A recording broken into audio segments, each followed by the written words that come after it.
Hello everyone, I'm Yutu, and welcome to Dagon. Okay, so this is a game that's inspired by H.P. Lovecraft. I don't know much else beyond that. It's a visual novel, first person visual novel, so let's just jump right in and see what nonsense we're getting ourselves into.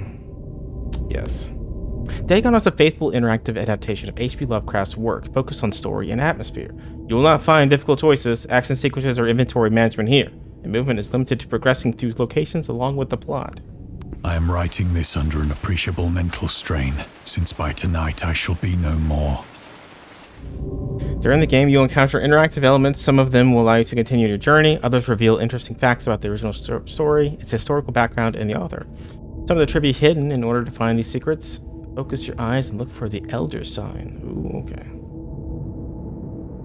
I see. So right-click to focus, and alright. Whoop. Secret. Oh, I see one right there. Lovecraft. Oh no, there's reading. Okay, full disclosure, I bit my tongue, and it might be hard to speak, but we'll see. As to letters, my case is peculiar. I write such things exactly as easily and as rapidly as I would utter the same topics in conversation. Indeed, epistolary expression is with me largely pleasing conversation, as my condition of nervous prostration becomes more and more acute. I cannot bear to talk much now, and I am becoming silent as the spectator himself. My loquacity extends itself on paper. H.P. Lovecraft to Reinhard Kleiner, December 23rd, 1917. Throughout his life, Lovecraft penned about 100,000 letters to his friends and fans, out of which about 10 survive to this day, but his tendency to endless correspondence was a relatively late growth. In youth, I scarcely did any letter writing. Thanking anybody for a present was so much of an ordeal that I would rather have written a 250-line pastoral or 20-page treatise on the rings of Saturn. Selected letters, okay. Lovecraft would often skip meals to afford postage. Collections and his correspondence have been published in various books, and the selected letters can be found online. Some readers consider them his most important legacy. Okay, so this is I get it. You can read the Discover Trivia. Oh, this is all trivia. Okay. I was like, what does this have to do with the game? Alright, yeah, sure. Alright. This is more like a love letter to H.P. Lovecraft than a game inspired by one. Is there more I can do?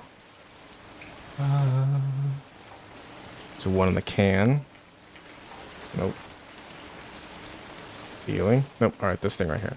Penniless, and at the end of my supply of the drug which alone makes life endurable, I can bear the torture no longer, and shall cast myself from this garret window into the squalid street below. Well, don't do that. Do not think from my slavery to morphine that I am a weakling or a degenerate. When you have read these hastily scrawled pages, you may guess, though never fully realize, why it is that I must have forgetfulness or death. Okay, is there any more secrets? This.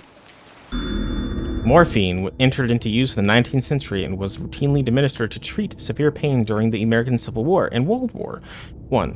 It was also sold without restrictions until 1914. Morphine became more popular after the invention of hypodermic syringe around 1854. Frederick Saturner, who first isolated the substance, originally named it morphium, after Morpheus, the Greek god associated with dreams. At the time when Dagon was published, morphine abuse, known as soldier's disease, already posed a big problem in the United States. Okay. Alright, look at this inkwell. It was in one of the most open and least frequented parts of the broad Pacific that the packet of which I was supercargo fell a victim to the German sea raider. Oh, okay, we're just here now.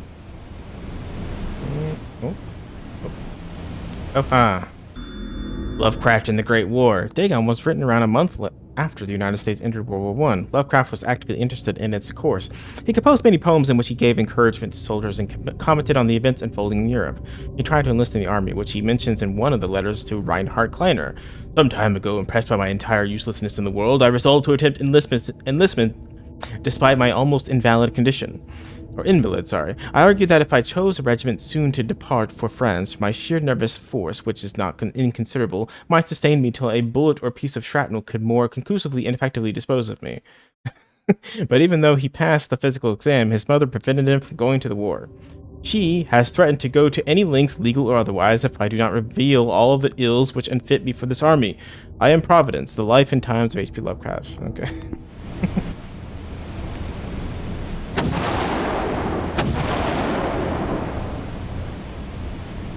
The Great War was then at its very beginning, and the ocean forces of the Hun had not completely sunk to their later degradation. So that our vessel was made a legitimate prize, whilst we of her crew were treated with all the fairness and consideration due us as naval prisoners.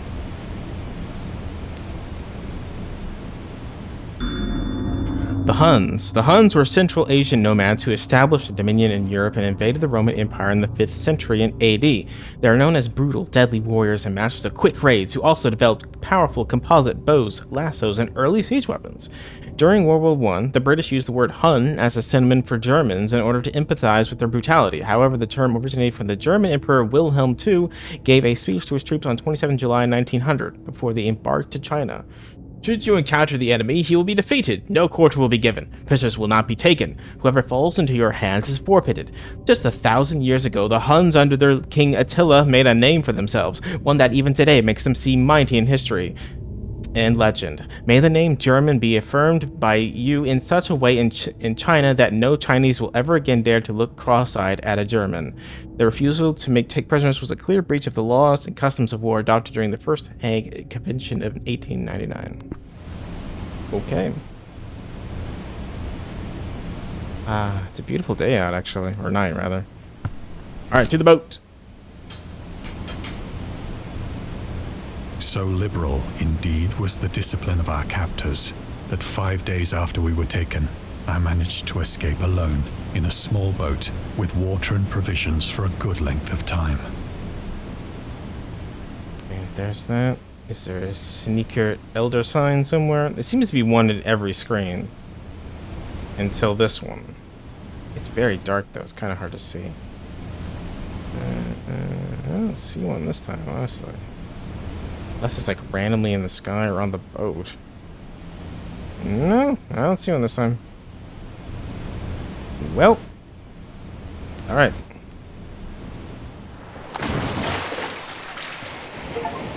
When I finally found myself adrift and free, I had but little idea of my surroundings.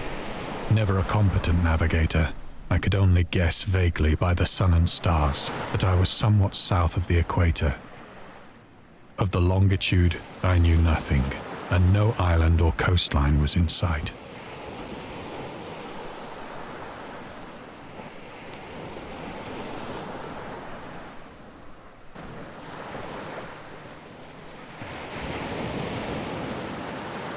It is very informative. I don't know much about H.P. Lovecraft. I feel like my brother would be way more versed and knowledgeable about the subject. I've played a few H.P. Lovecraft-inspired games, but just never read the books or anything he's made. Kept fair, and for uncounted days I drifted aimlessly beneath the scorching sun, waiting either for some passing ship or to be cast on the shores of some habitable land.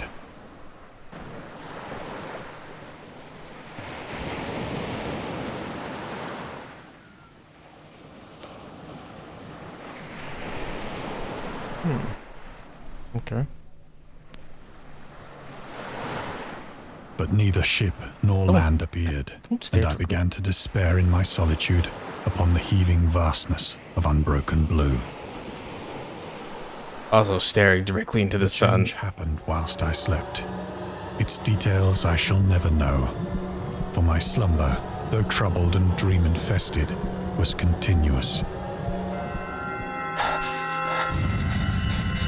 Whoa.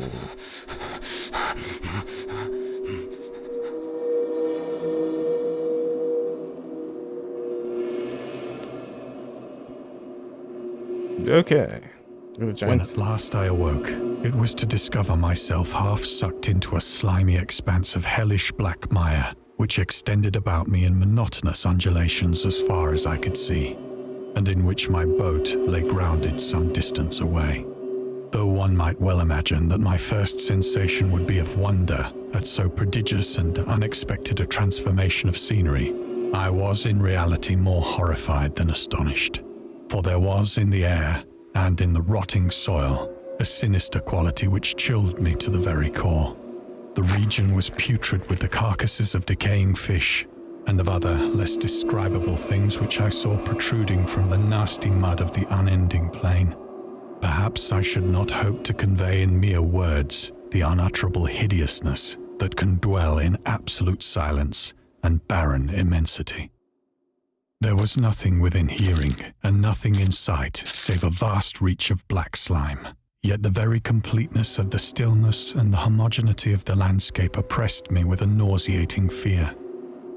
The sun was blazing down from a sky which seemed to me almost black in its cloudless cruelty, as though reflecting the inky marsh beneath my feet. Goodness. Oh. The Origins of Dagon. Dagon seems to be inspired by Fishhead, a short novel by Irvin S. Cobb about unnatural affinities between a hybrid idiot and the strange fish of an isolated lake. Supernatural horror and literature. H.P. Lovecraft. Lovecraft's dream about a strange island emerging from the ocean and him crawling in the ooze that covered its surface. I dreamed that whole hideous crawl, and I can feel yet the ooze. I can yet feel the ooze sucking me down. In defense of Dagon, H.P. Lovecraft. Lovecraft's interest in the topic stemmed from his aversion to fish and sea smells, in his own words. That's why a lot of his stuff is fish-based, or like sea-based. I have hated fish and feared the sea and everything connected with it since I was 2 years old, but I cannot recall what earlier experience gave me such a profound and lasting aversion to the sea and seafood. But I do love seafood, though. I'm sorry about that. Okay. Oh.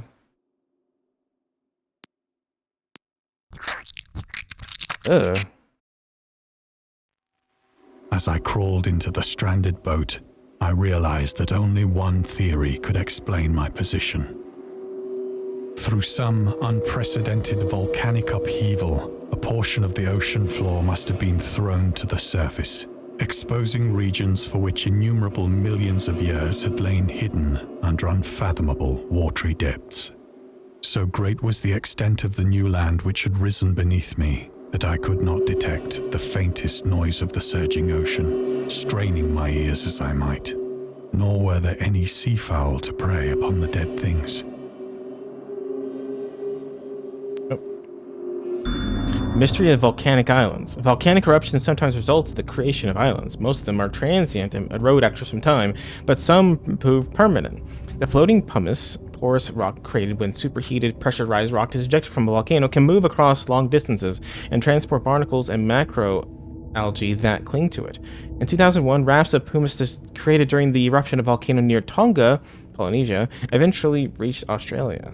Okay. Alright, guess I'm examining this fish.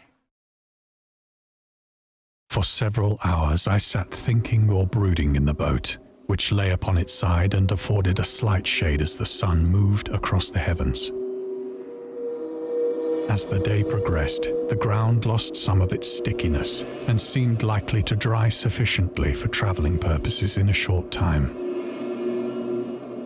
That night I slept but little, and the next day I made for myself a pack containing food and water, preparatory to an overland journey in search of the vanished sea and possible rescue.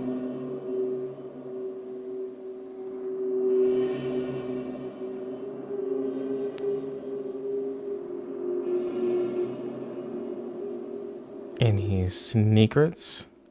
Guess not. On the third morning, I found the soil dry enough to walk upon with ease. The odor of the fish was maddening, but I was too much concerned with graver things to mind so slight an evil, and set out boldly for an unknown goal.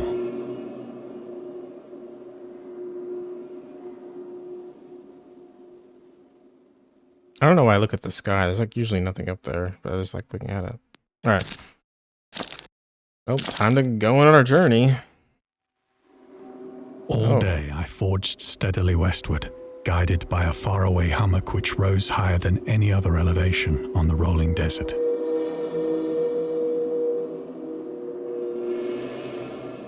It looks great.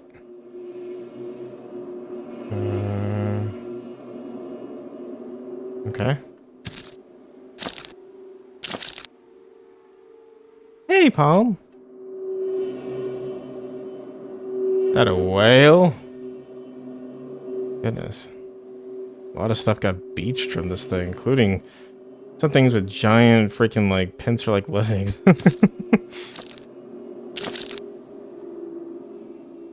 That night, I encamped, and on the following day still travelled toward the hummock, though that object seemed scarcely nearer than when I had first espied it. That was like giant worms. Alright.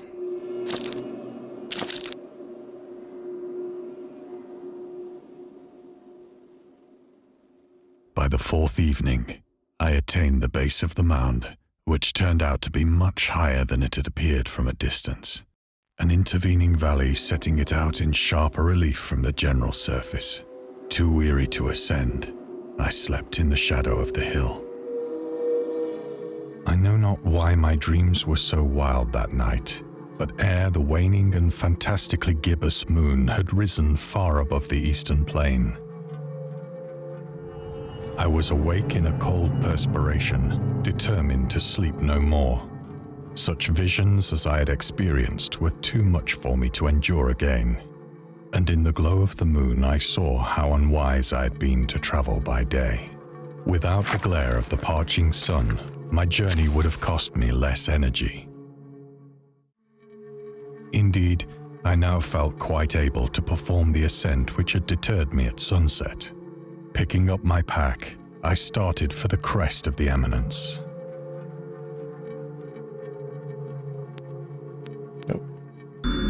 The loner. Contrary to popular opinion, Lovecraft was not an ever-frowning, eccentric, grumpy loner. He was considered himself to be a person who appreciated humor. And moreover, he would often meet with friends in his apartment or at various cafes in Brooklyn and Manhattan. At times, his social life was so intensive his work would suffer for months. There was a point when he finally decided he needed to put an end to daily meetings and loitering in New York cafeterias and resorted to hiding at home and reading with the main room light turned off, pretending he wasn't there whenever a friend knocked on his door.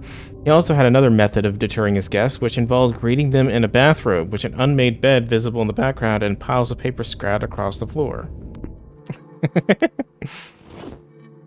I have said that the unbroken monotony of the rolling plain was a source of vague horror to me, but I think my horror was greater when I gained the summit of the mound and looked down the other side into an immeasurable pit or canyon, whose black recesses the moon had not yet soared high enough to illumine. I felt myself on the edge of the world, peering over the rim into a fathomless chaos of eternal night. Through my terror ran curious reminiscences of Paradise Lost and of Satan's hideous climb through the unfashioned realms of darkness. As the moon climbed higher in the sky, I began to see that the slopes of the valley were not quite so perpendicular as I had imagined.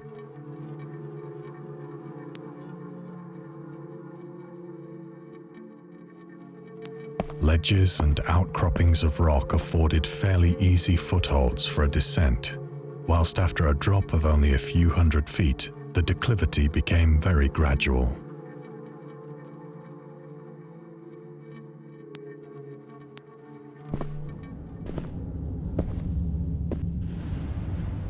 Urged on by an impulse which I cannot definitely analyze, I scrambled with difficulty down the rocks and stood on the gentler slope beneath, gazing into the Stygian Deeps, where no light had yet penetrated.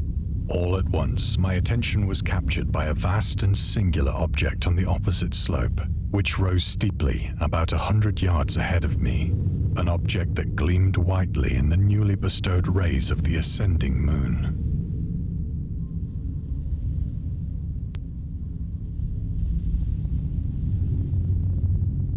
Okay.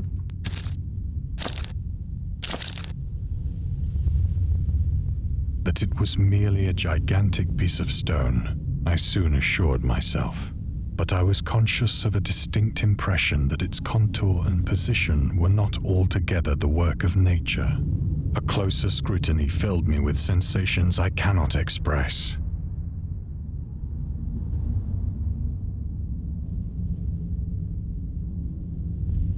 for despite its enormous magnitude and its position in an abyss which had yawned at the bottom of the sea since the world was young, I perceived beyond a doubt that the strange object was a well-shaped monolith, whose massive bulk had known the workmanship and perhaps the worship of living and thinking creatures. Dazed and frightened, yet not without a certain thrill of the scientist's or archaeologist's delight, I examined my surroundings more closely.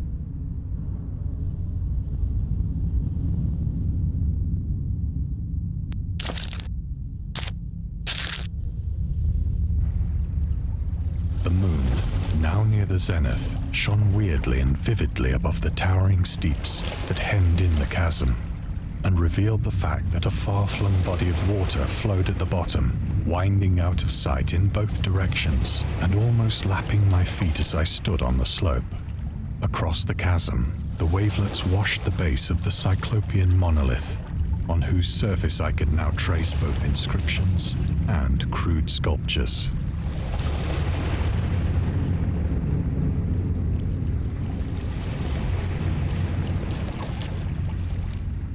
The writing was in a system of hieroglyphics unknown to me and unlike anything I'd ever seen in books, consisting for the most part of conventionalized aquatic symbols such as fishes, eels, octopi, crustaceans, mollusks, whales, and the like. Several characters obviously represented marine things which are unknown to the modern world, but whose decomposing forms I had observed on the ocean-risen plain. It was the pictorial carving, however, that did most to hold me spellbound. Storytelling methods. Dagon contains many themes and storytelling methods that Lovecraft developed in his later works, such as telling the story through the carvings at the Mounds of Madness, journals and character notes, The Shadow Out of Time, islands emerging from the ocean, The Call of Cthulhu, or fictional beings and deities based on real events and mythologies, Migo and the Whisper in Darkness. It's also considered the origin of the popular Cthulhu mythos. Some of the Lovecraft's other stories also include in a manner of similar to Dagon, but let's skip the details in order to not spoil the ending. Okay. Plainly visible across the intervening water, on account of their enormous size, were an array of bas-reliefs whose subjects would have excited the envy of a Doré. I think that these things were supposed to depict men, at least a certain sort of men, though the creatures were shown disporting like fishes in the waters of some marine grotto, or paying homage at some monolithic shrine which appeared to be under the waves as well. Of their faces and forms I dare not speak in detail, for the mere remembrance makes me grow faint. Grotesque beyond the imagination of a Poe or a Bulwer, they were damnably human in general outline, despite webbed hands and feet, shockingly wide and flabby lips, glassy, bulging eyes, and other features less pleasant to recall. Curiously enough, they seem to have been chiseled badly out of proportion with their scenic background, for one of the creatures was shown in the act of killing a whale, represented as but little larger than himself. I remarked, as I say, their grotesqueness and strange size, but in a moment decided that they were merely the imaginary gods of some primitive fishing or seafaring tribe. Some tribe whose last descendant had perished eras before the first ancestor of the Piltdown or Neanderthal man was born.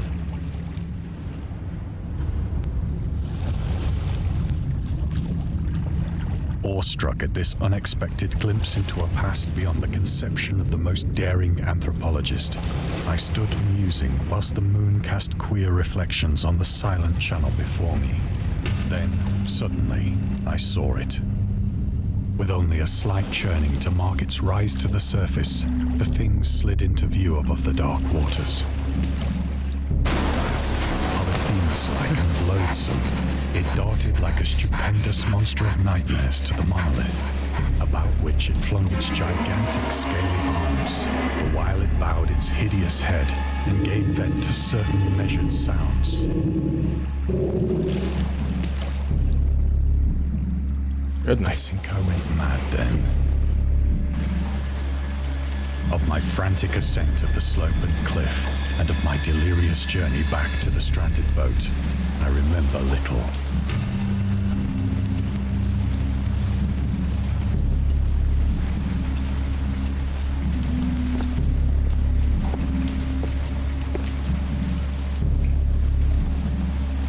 I sang a great deal and laughed oddly when I was unable to sing.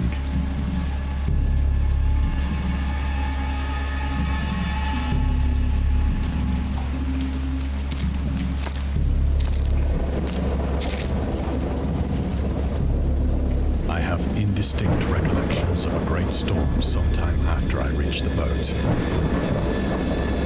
At any rate, I know that I heard pearls of thunder and other tones which nature utters only in her wildest moods.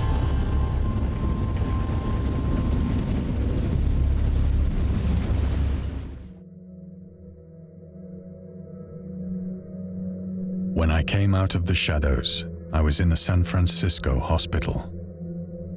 Brought thither by the captain of the American ship which had picked up my boat in mid-ocean.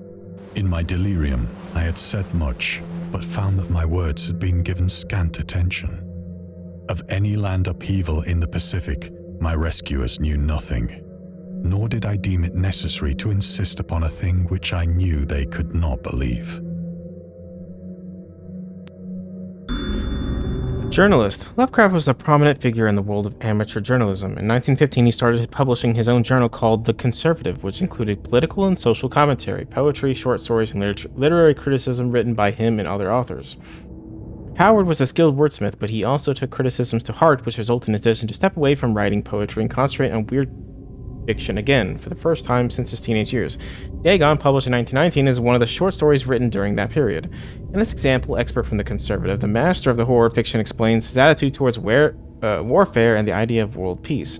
Why any sane human being can believe in the possibility of universal peace is more than the Conservative can fathom. Should the entire civilized world agree simultaneously to disarm, one or more nations would undoubtedly retain secret armaments and at the proper time take advantage of their more altruistic and less astute contemporaries in a wild career of conquest against unarmed victims. No country is, or ever can be, above warfare until the basic impulses of the human animal shall have miraculously changed. Goodness.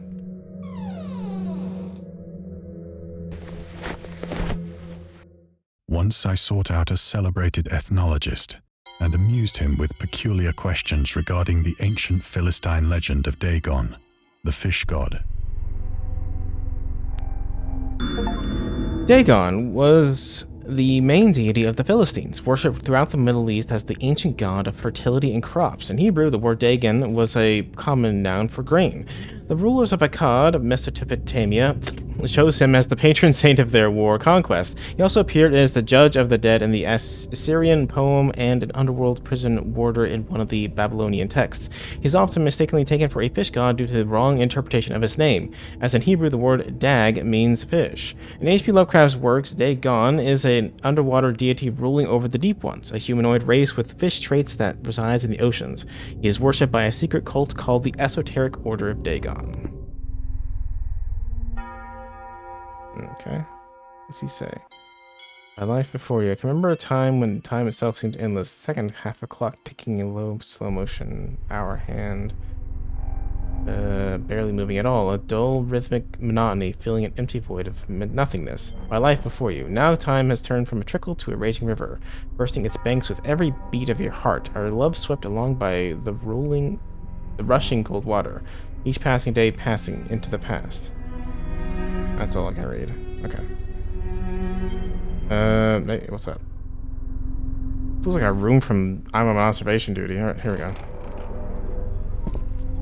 Oh, sorry. Oh, I popped my But neck. soon perceiving that he was hopelessly conventional, I did not press my inquiries. The Necronomicon. August Derleth and the Cthulhu Mythos. August Derleth was an American writer and anthologist. He also befriended Lovecraft and published many of his works through his company Arkham House. Although he greatly contributed to the popularization of author's works after his death, he is surrounded by numerous controversies. One of the most questionable decisions of all the introducing the good versus evil doctrine. Derleth was a devout Catholic, of course, to the Cthulhu Mythos, which contrasted with Lovecraft's view of the world and his approach to cosmic horror. As a result, the author's works are often misunderstood and misrepresented in today's culture. It's also worth noting that Lovecraft was never really interested in creating a mythology, and the term Cthulhu Mythos was coined by Derleth after the author left the mortal plane. Is there another one? There is. The Marketer. The Marketer.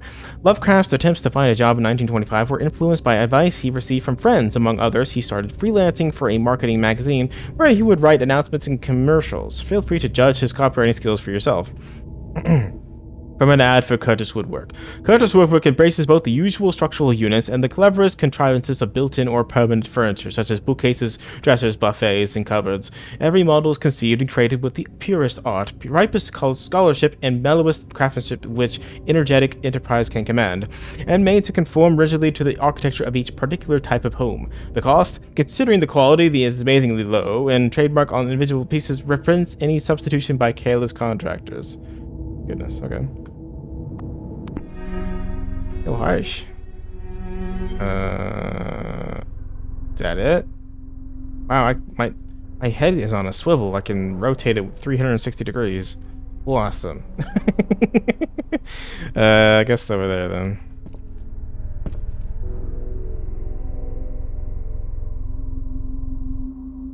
Don't look at me like that. Alright, is there another one or...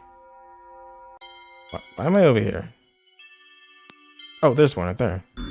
The scientist. These days, the word scientist is a widely accepted term, but at the time Dagon was published, it was subject to a wide debate. After the author used it in the story, critics pointed out that man of science was a more appropriate term to employ. He admitted in defense of Dagon that if Dagon were to be reprinted, he would indeed use the phrase they suggested. Scientist was coined as an analog to artist, to be used when referring to those studying different branches of science. Yet in the 19th and early 20th century, scientific researchers in Great Britain and the United States were of the opinion that man of science resembling the term man of letters was the only proper choice. Among other things, it was gender specific, indicating that the science was an endeavor to be pursued by only one sex. The term scientist became more accepted only after World War II, and man of science started fading into obscurity as an old-fashioned synonym. Interesting. Okay.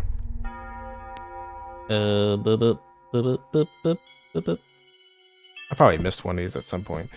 It's fine. That's less talking that I have to do. It is at night, especially when the moon is gibbous and waning, that I see the thing. I tried morphine, but the drug has given only transient surcease, and has drawn me into its clutches as a hopeless slave. So now, I am to end it all, having written a full account for the information or the contemptuous amusement of my fellow men.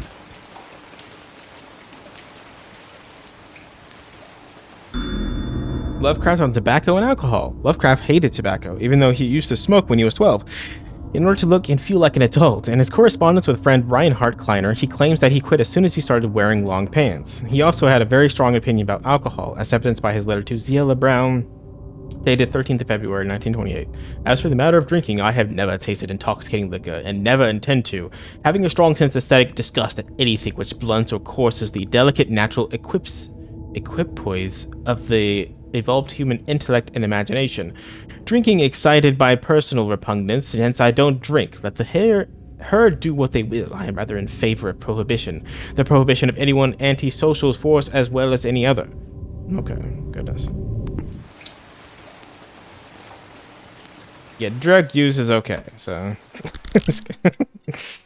Often, I ask myself if it could not all have been a pure phantasm, a mere freak of fever, as I lay sun-stricken and raving in the open boat after my escape from the German man-of-war. This I ask myself, but ever does there come before me a hideously vivid vision in reply. I cannot think of the deep sea without shuddering at the nameless things that may at this very moment be crawling and floundering on its slimy bed, worshipping their ancient stone idols and carving their own detestable likenesses on submarine obelisks of water-soaked granite. I dream of a day when they may rise above the billows to drag down into their reeking talons the remnants of puny, war-exhausted mankind. Of a day when the land shall sink and the dark ocean shall ascend amidst universal pandemonium.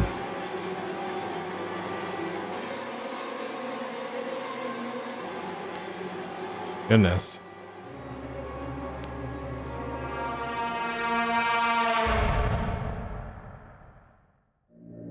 Oh. The end is near. Oh? The hell? I hear a noise at the door, as of some immense slippery body lumbering against it. Any more cute notes before I open the door? Nope. Alright. It shall not find me. It found me. Fuck. God, that hand!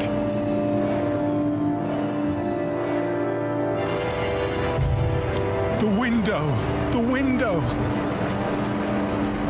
Alright, I'm going. Oh, that's who he's talking about when he's saying throwing himself out the window in the beginning. Okay. Yo, we hope you enjoyed. That was it. You enjoyed immersing yourself in our little pool of cosmic horror. We appreciate it if you took a moment to rate Dagon and check out the other games and DLCs.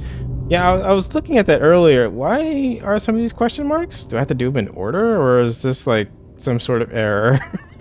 I think it was. Okay, well, shit. Let's see. I could do one more. Let's do one more then. Let's do the only one that I can actually do, which is Cthulhu's Bedtime Stories, so. Or not. Huh. Okay, let's see. I don't know how to access the DLC. I was trying to do that earlier and I couldn't do it, so. Either it's bugged, or... Oh. And scary stories have been accompanying men for centuries. They have many faces and forms, but what is their purpose? Why do we enjoy being afraid so much? During our therapy, I'll try to... Dr. Emerson's Nocturnes will guide you through all the colors of dread. What did it say there? Yeah. Sure. Unlock? You can unlock all the trivia in this category, but you won't get associated achievements. You will still have to find them during the game. Oh, I did miss like a whole shit ton. What the hell? I missed 6? Oh well, whatever. Okay, so how do I do the rest of the DLC? Did I still do that one? It always brings up like the page and doesn't actually do it. Strange.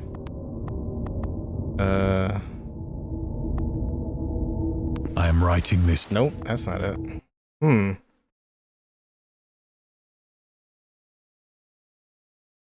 I don't know how to access the DLC. I am unaware. Let's see if I can figure that out. I'll be right back.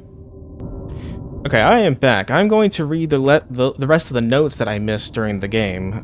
Sorry, I did my best.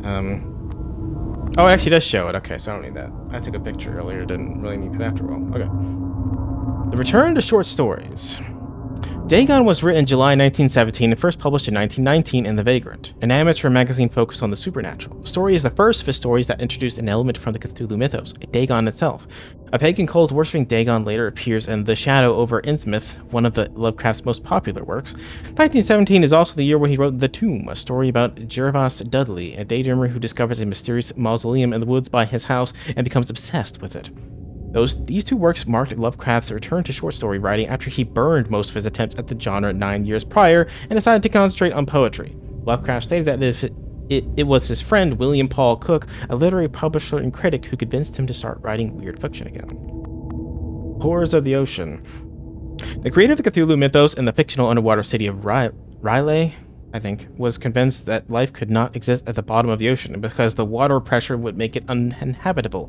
Today we know that the darkest depths of the oceans are home to many peculiar organisms. The deepest dwelling fish we have discovered so far, the Mariana snailfish, can live about 8,000 meters, more than 26,000 feet below the ocean's surface, in never-ending darkness and at hellishly crushing pressures, hundreds of times stronger than those found at sea level. Upon glancing at the modern photos of deep-sea creatures, such as anglerfish, the fangtooth, or the viperfish, and their truly Lovecraftian characteristics, it's hard not to find some irony in this. The Piltdown Man. Lovecraft would often use the latest scientific discoveries as inspiration for his works. He would even update his stories at the last moment in order to make sure they reflected the latest breakthroughs. Interesting. How very thoughtful of him. Unfortunately, this method was not without its flaws. After Lovecraft's death, the Piltdown Man discovery mentioned in Dagon turned out to be a paleoanthropological fraud. In 1912, Charles Dawson, an amateur archaeologist, announced that he did discover the missing link between ape and man, the fossilized remains of a previously unknown early human. Years later, they turned out to be forgery, but that point, the fraud had already managed to negatively affect the early research of human evolution. In the year when the discovery took place, the majority of the scientific community believed Dawson indeed found the missing link. In 1953, Time magazine published evidence proving that Dawson was a con man. It turned out that the fossils of the previously unknown early human consisted of a human skull, the jaw of an orangutan, and chimpanzee teeth. Wow. Alright, the atheist. Lovecraft considered himself an atheist and absolute materialist, which he attributed partly to his early childhood interest in astronomy and science in general. In his own words, "I am indeed an absolute materialist so far as actual belief goes, with not a shred of credence in any form of supernaturalism, religion, spiritualism, transcendentalism, metapsychosis, or immortality.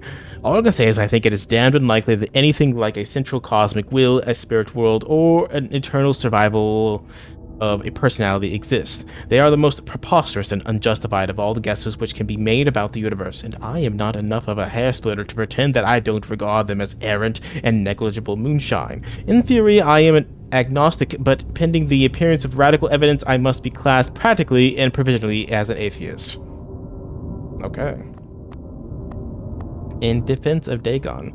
In 1921, Lovecraft released a series of 3 essays, The Defense Reopens, The Defense Remains Open, and Final Words, later published as a collection titled In Defense of Dagon, in which he rebuked a series of criticism directed at his works. Some notable quotes: "I paint what I dream and will let the public settle the rest amongst themselves. Mr. Munday asked the brazen deter of Dagon. I will give it purely and simply to reproduce a mood. Its object is simplest in all art, betrayal. The physical horrors of war, no matter how extreme and unprecedented, hardly have a bearing on the entirely different realm of supernatural terror. Ghosts are still ghosts. The mind can get more thrills from unrealities than from realities." In essays, Lovecraft touches upon the topics of atheism, materialism, a quest for truth, and the love of science. Okay, and the Elder Sign. At another house where people were stirring, he asked questions about the gods and whether they danced upon the Larian. But the farmer and his wife would only make the Elder Sign and tell him the way to Nur and Uthar. Dream Quest of Unknown Kadath, H.P. Lovecraft. Elder Sign is a protective symbol that can be found in various works of pop culture, usually represented by a 5-pointed star with an eye flame symbol in the center. For example, in games inspired by H.P. Lovecraft writings, it is supposed to ward away all kinds of cosmic horrors. However, this is a later version of the sign created by the author's friend, writer August Derleth. In our game, we have used the original symbol designed by Lovecraft in the form of a 6-pointed branch, which he sometimes included in letters to his friends. Interesting. Okay, I didn't know that. Did not know that. But this is the actual Elder Sign, or at least the original, and the one we know, the star-looking one, is the one that's used in some of the pop culture stuff that we do. Okay, interesting. Okay, so I do have time to do one DLC, and I got it to work. We're gonna do the Little Glass Bottle DLC. So it's a short 5 to 10 minute adaptation of a story by Howard Phillips Lovecraft, written when he was about 7 years old. Original words and spellings have been kept. Interesting. Profits for all DLCs are doing it. Okay, yeah. Okay. Heave to! There's something floating to the leeward. The speaker was a short, stockily built man whose name was William Jones. He was the captain of a small catboat in which he and a party of men were sailing at the time the story opens. During the game, you encounter... Okay. This is the same thing, so... The birth of the writer. Howard Phillips Lovecraft was born on August 20th, 1890 at 9 a.m. in Providence, Rhode Island. The exact date when the Little Glass Bottle was written is unknown. Young Howard probably penned it in 1896 or 97.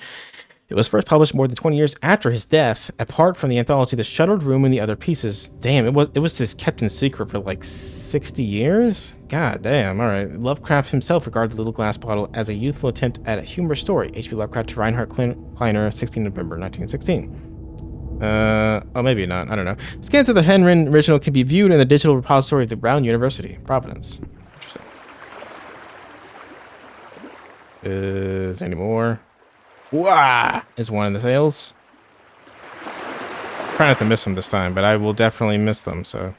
Aye, sir, answered John Towers, and the boat was brought to a standstill. Captain Jones reached out his hand for the object, which he now discerned to be a glass bottle. "Nothing but a rum flask that the men on the passing boat threw over," he said. But from an impulse of curiosity, he reached out for it.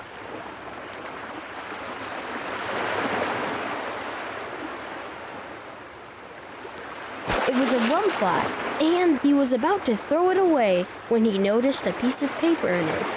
He pulled it out, and on it read the following. January 1st, 1864. I am John Jones, who writes this letter. Oh, sorry. My ship is fast sinking with the treasure on board. I am where it is marked on the enclosed chart.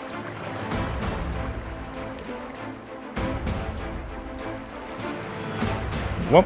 Okay. Captain Jones turned the sheet over, and the other side was a chart. On the edge were written these words. Dotted lines represent course we took. Towers, said Captain Jones excitedly. Read this. Towers did as he was directed. I think it would pay to go, said Captain Jones. Do you? Just as you say, replied Towers. We'll charter a schooner this very day, said the excited captain. All right, said Towers. Oh, right there. Family legend. There is an interesting legend about one of the offshoots of the Lovecraftian lineage, the Musgraves. They were in possession of a 14th century chalice, most likely from Syria or Egypt, called the Luck of Edenhall. Legend has it that the goblet belonged to some fairies who happily drank from it at the St. Cuthbert's Well. When curious people suddenly appeared there, the fairies escaped, abandoning the goblet. Then one of them shouted out the warning, "If this cup should break or fall, farewell the Luck of Edenhall." Unfortunately, the chalice survived, and you can still admire it in the VA Museum in London. This legend has been reappearing in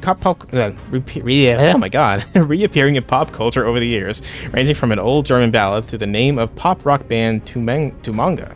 Interesting. Okay. There's a lot of P's, and it was hard for me to pronounce all of them correctly. So they hired a boat. Okay. There it is. Childhood games. One of Lovecraft's favorite children's games was creating complex scenes using building blocks, models, and soldiers and clods of earth. With their help, he played out various historical scenarios. These events were sometimes short-lived. They represented a war, a plague, or simply a thrilling spectacle of travel, commerce, or some event that led nowhere, but sometimes they spanned long eons, reflecting changes in the appearance of the landscape or buildings. It's especially interesting considering his later writing career. There was a kind of intoxication in being lord of a visible world, albeit a miniature one, and determining the flow of its events. It was not only his childhood pastime. He enjoyed riding a bike he received for his 10th birthday so much that years later he described himself from that period as a veritable bicycle centaur.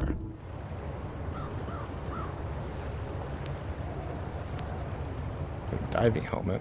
I like how this one's like slightly stylized. It has like a cell shading. I don't like that. Alright.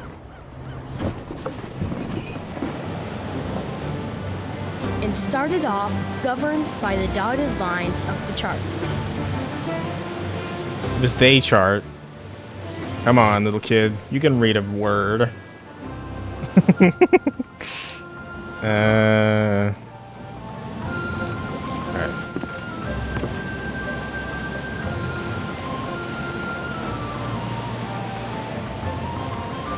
Like I'm playing Sea of Thieves right now. Oh.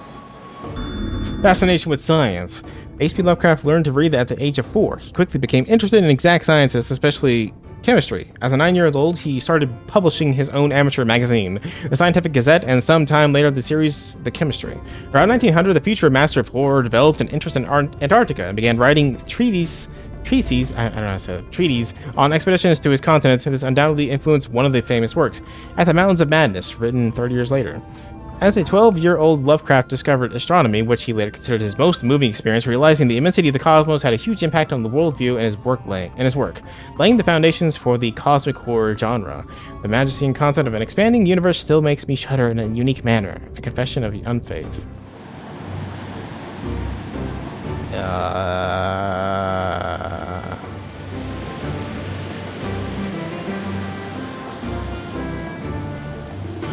They need to be bigger and more obvious for my dumb bunny brain. It's fine. I think I'm good. In 4 weeks, they reached the place where directed.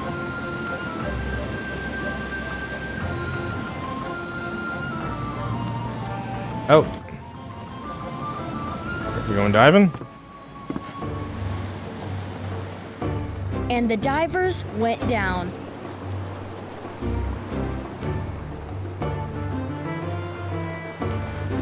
Why do you make these so hard to find? Oh, there's one. Literature. Lovecraft developed an interest in literature at a very young age. One of his first books he read was Grimm's Fairy Tales. A year later, at the age of 5, discovered the 1001 Nights collection.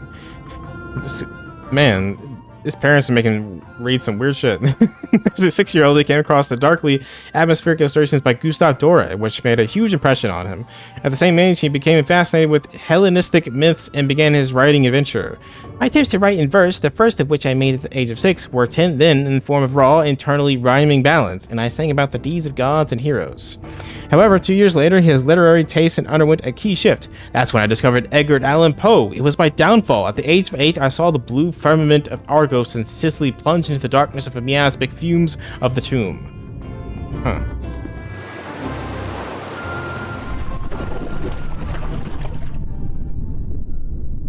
Oh. Ew.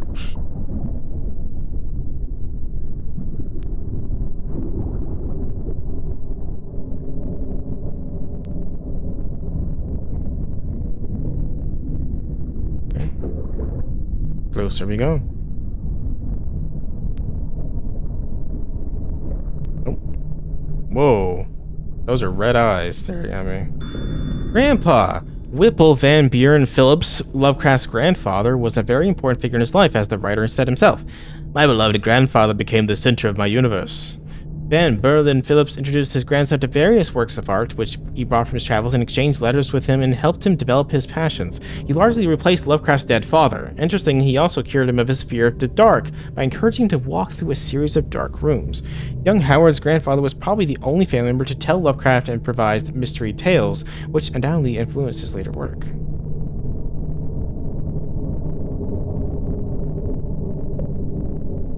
Big fish.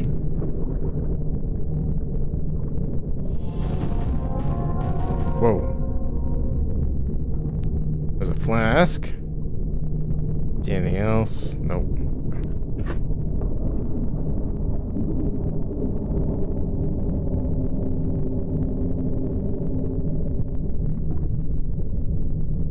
Good thing this game is very fixed and moves on its own, otherwise my thalassophobia would be driving me insane right now, so it's fine. And came up with an iron bottle. They found in it the following lines scribbled on a piece of brown paper.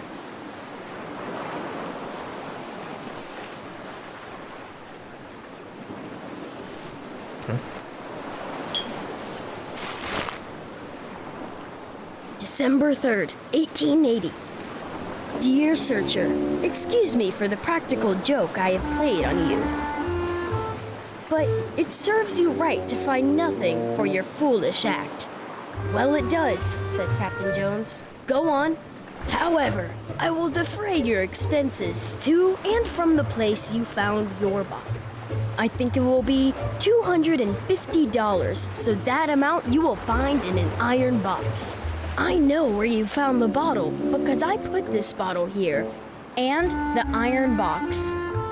And then found a good place to put the second bottle, hoping the enclosed money will defray your expenses some I close. Anonymous. Spelled anonymous wrong. How adorable. Maybe it did, I don't know. Oddities. There are a few puzzling elements in the little glass bottle. For example, the number $2,500, which is not a typo in this amount, appears in the text 3 times. It is not entirely clear why Lovecraft decided to write out the number this way and what he meant by it. Isn't that how you do in Europe? I could be wrong about it. Europe don't use commas, they use periods to separate those numbers. But anyways, while publishers and translators interpret it in various ways, in our opinion, he most likely meant $250. The map used in the game replicates the original version drawn by Lovecraft for the story. Did you notice that the land marked on its sign is Australia? Australia?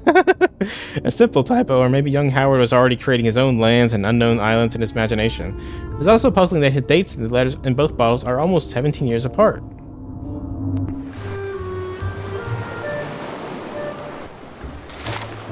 I'd like to kick his head off, said Captain Jones. Here, diver, go and get the $250. You got it, Cap. I thought I was the captain, but apparently I'm just a dude. Alright. Oh yeah, there's the iron box. And another note. Abdul Al-Hazred. Okay. Influenced by 1001 Nights, Lovecraft started using the pseudonym Abdul Al-Hazred and persuaded his mother to take him to all the Oriental curio shops and fit him up an Arabian corner in his room. Okay, H.P. Lovecraft and Robert Howard. It is not entirely certain whether the pseudonym was created by the young writer himself or invented by the family lawyer, Albert A. Baker. The name Abdul Al-Hazred is certainly very well known to lovers of the Cthulhu mythology, nicknamed the Mad Arab. Abdul was the author of the Necronomicon, the infamous forbidden book of secret knowledge, and has been mentioned by Lovecraft in various works. Later, Howard became very fascinated by ancient Rome, which resulted in adoption of another nickname at the age of 7. El Valerius Missala, which he used during his games.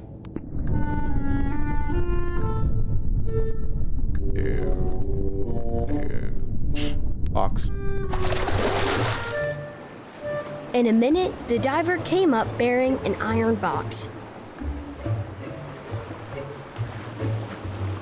Okay.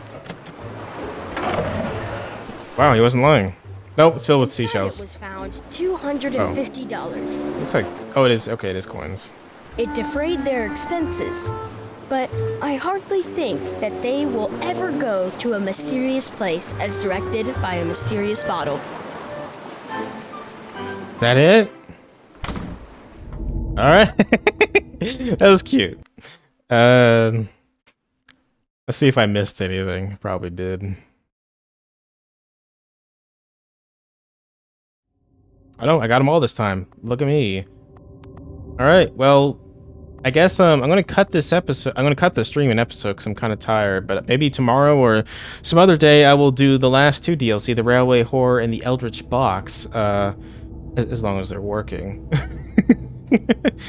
I was actually going to do Limbo today, but I found out it was way too long. And I would be like well into my sleepy times by the time I finished it, so I wanted to do something a little bit shorter. So this was kind of like a spur of the moment thing, but it was actually quite interesting. I learned a lot about H.P. Lovecraft, so I learned something, and maybe you guys did too. Alright, so thank you all for joining. I'll see you guys tomorrow with maybe more of this or something else. We'll find out. Goodbye, guys. Goodbye. See you later. What's up, bunnies? I'm Yutu, and welcome back to Dagon, or Dagon. I don't know how it's pronounced specifically, but we'll just go with Dagon because I've been saying that. So today we're going to do the Railway Horror DLC. This is not an official Lovecraft story, even though it may sound familiar to some of you. It's an excerpt from the writer's letter to his friend Donald Wandre from November 24th, 27, sorry, in which he described one of his dreams, or rather a nightmare. Profits from all DLCs, okay. Right, my dreams occasionally approached the fantastical in character, though falling somewhat short of coherence. One scene is especially stamped upon my recollection. That of a dank, fetid, reed-choked marsh under a gray autumn sky. Okay.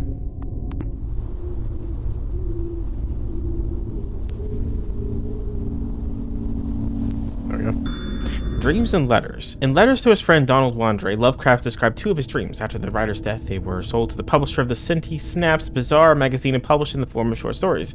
The first one, titled The Very Old Folk, tells the story of one of the provinces of the Roman Republic and mysterious mountain inhabitants performing terrible rituals. The second was titled The Thing in the Moonlight and was published in January 1941. The publisher added a fabricated beginning and ending to it, in which Lovecraft, unable to free himself from the nightmare, mentally contacts the stranger. Other publishers later reprinted the story, unaware that some of the text was not authentic. It is this dream that we represent here, in its original form, without any additions.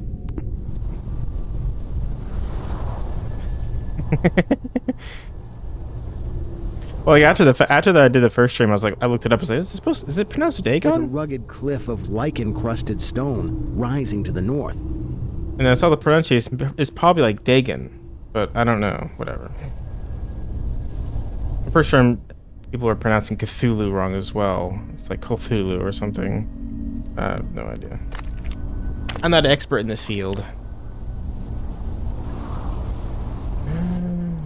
Weird. Any more secrets lying? There's like scythes lying around. Interesting. Alright, I don't see anything. Oh, there's one. Clear as day. Donald Wandre. Donald Wandre, the recipient of the letter containing the story represented here, had a significant impact on the career of the writer from Providence.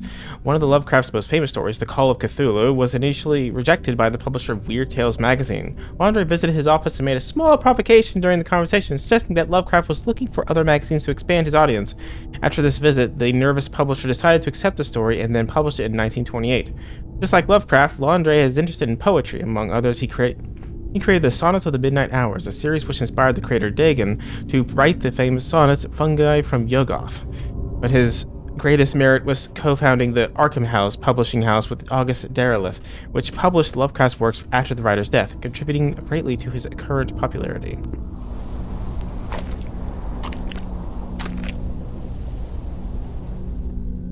Impelled by some obscure quest, I ascended a rift, or cleft, in this beetling precipice.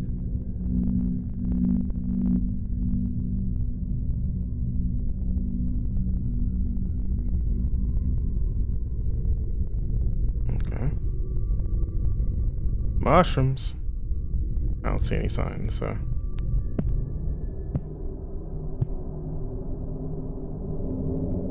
Noting as I did so the black mouths of many fearsome burrows extending from both walls into the depths of the stony plateau.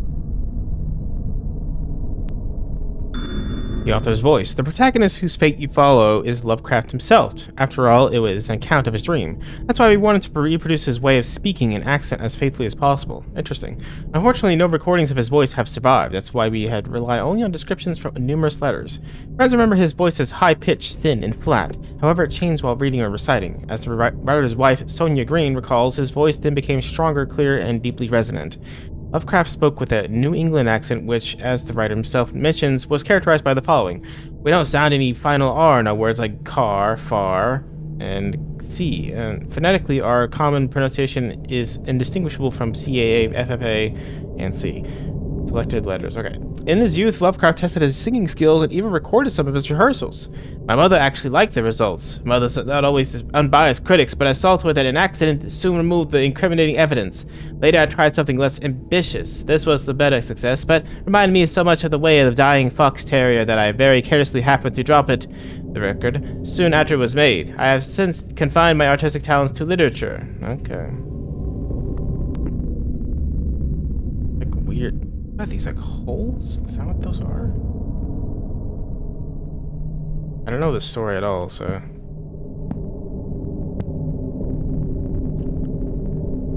At several points, the passage was roofed over by the choking of the upper parts of the narrow fissure. These places being exceedingly dark and forbidding the perception of such burrows as may have existed there. In one such dark space, I felt conscious of a singular accession of fright, as if some subtle and bodiless emanation from the abyss were engulfing my spirit. But the blackness was too great for me to perceive the source of my alarm.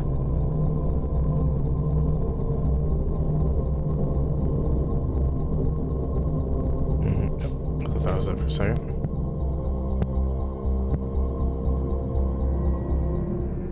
At length, I emerged upon a tableland of moss-grown rock and scanty soil, lit up by a faint moonlight which had replaced the expiring orb of day. Casting my eyes about, I beheld no living object, but was sensible of a very peculiar stirring far below me amongst the whispering rushes of the pestilential swamp I had lately quitted.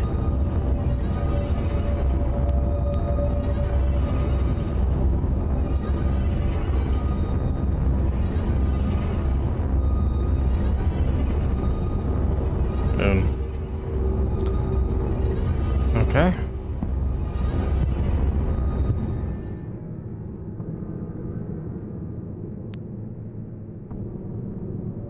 Any secret signs? There's one. Dreamlands. Dreams have often been an inspiration for Lovecraft. Dagon is a good example. Moreover, the writer often set the action of his stories at the dreamland, a separate world filled with unique places, creatures, and legends. This informal dream cycle includes stories written between 1918 and 1932, such as The Cats of Ulthar, The Doom That Came to Saranath, Polaris, and The Silver Key. They show a slightly different side of the author of Call of Cthulhu and inspirations with the work of Lord Dunsany. The protagonist associated with the Dreamlands is Randolph Carter, all known from, among others, one of Lovecraft's longest stories, The Dream Quest of Unknown Kadath. It tells the story of Carter's journey through amazing lands in search for a wonderful city that appeared to him in his dreams. Okay.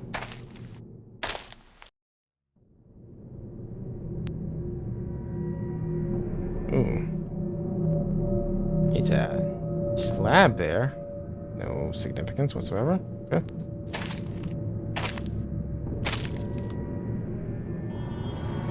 After walking for some distance, I encountered the rusty tracks of a street railway and the worm-eaten poles which still held the limp and sagging trolley wire.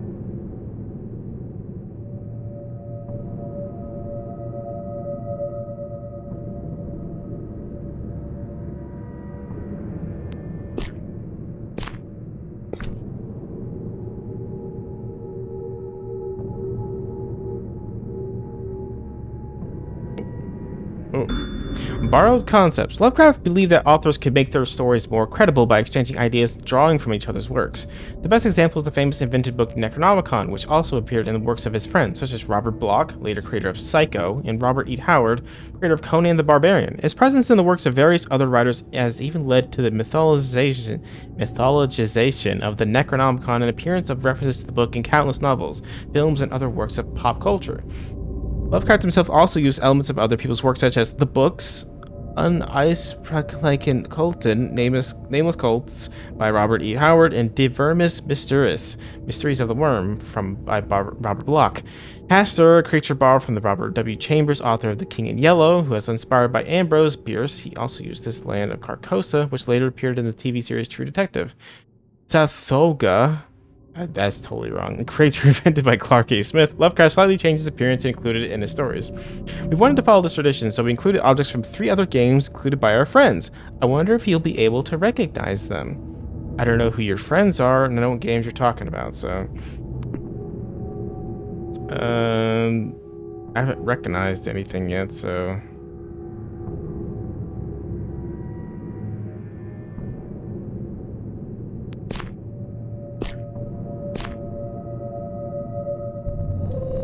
Following this line, I soon came upon a yellow vestibuled car numbered 1852 of a plain, double-trucked type common from 1900 to 1910.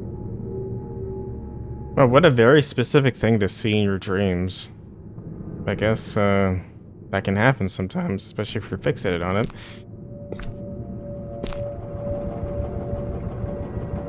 It was untenanted, but evidently ready to start. Yeah, it's like a Cliff's Note version of one of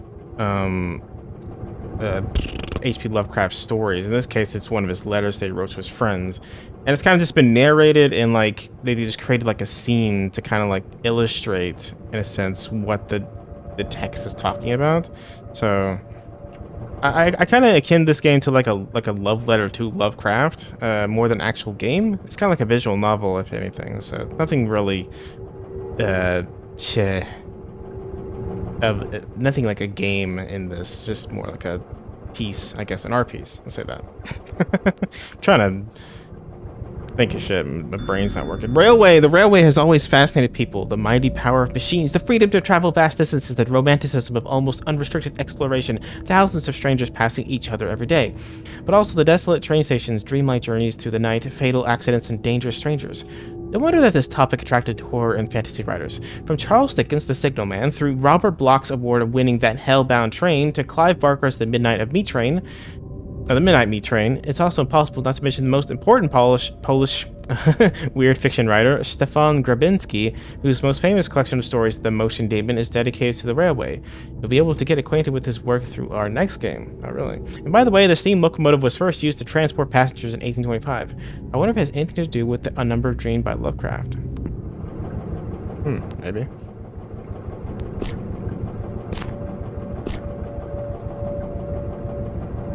The trolley being on the wire and the air brake pump now and then throbbing beneath the floor. I don't see anything here. Okay.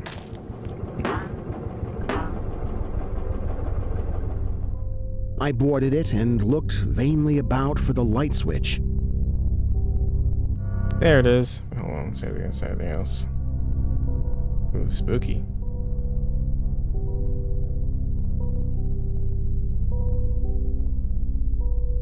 Noting as I did so the absence of controller handle, which implied the brief absence of the motorman.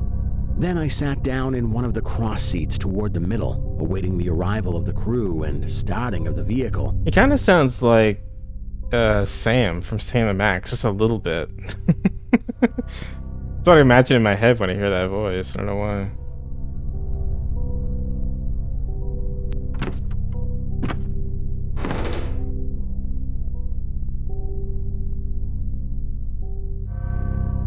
Oh, this one. The Visit. In 1927, Donald Wandre hitchhiked from Minnesota to Rhode Island to visit Lovecraft, sometimes having to spend the night outdoors during the trip. Over the course of more than 2 weeks, Lovecraft showed the guests around the most interesting places in his hometown of Providence and the surrounding area. He also went, among others, to Boston, where the writer wanted to show his friend the house, which partly inspired the story Pickman's model. Unfortunately, it turned out that it had been demolished. However, the truly chilling, literally, event occurred later when another one of Lovecraft's friends, James F. Morton, arrived. 3 of them went to the store in Warren, where they took part in an ice cream eating contest. Oh, each of them tried as many as 28 types, and Lovecraft himself admitted that he ate about 2.5 liters of this delicacy. A statement describing their feat was framed and hung on the wall of the store. Interesting.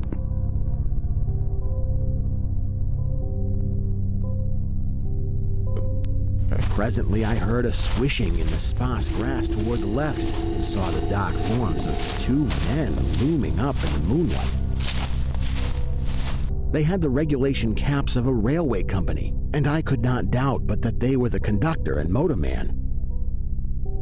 Then one of them sniffed with singular sharpness and raised his face to howl at the moon. The other dropped on all fours to run toward the car. I leapt up and at once raced madly out of that car.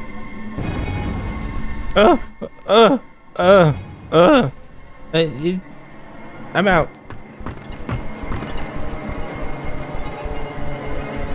Is there a Bork behind me? Well, there's a guy behind me. I'm gonna make this very intense moment not intense while I look for secrets.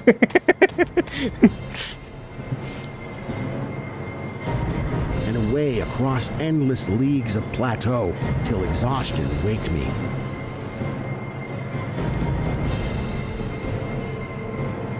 Okay.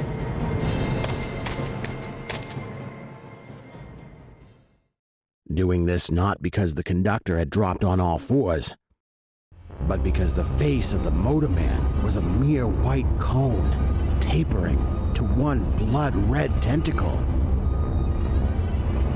Ooh. Freaky.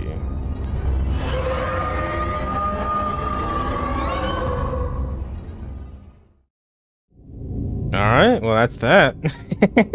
Let's see if I missed anything.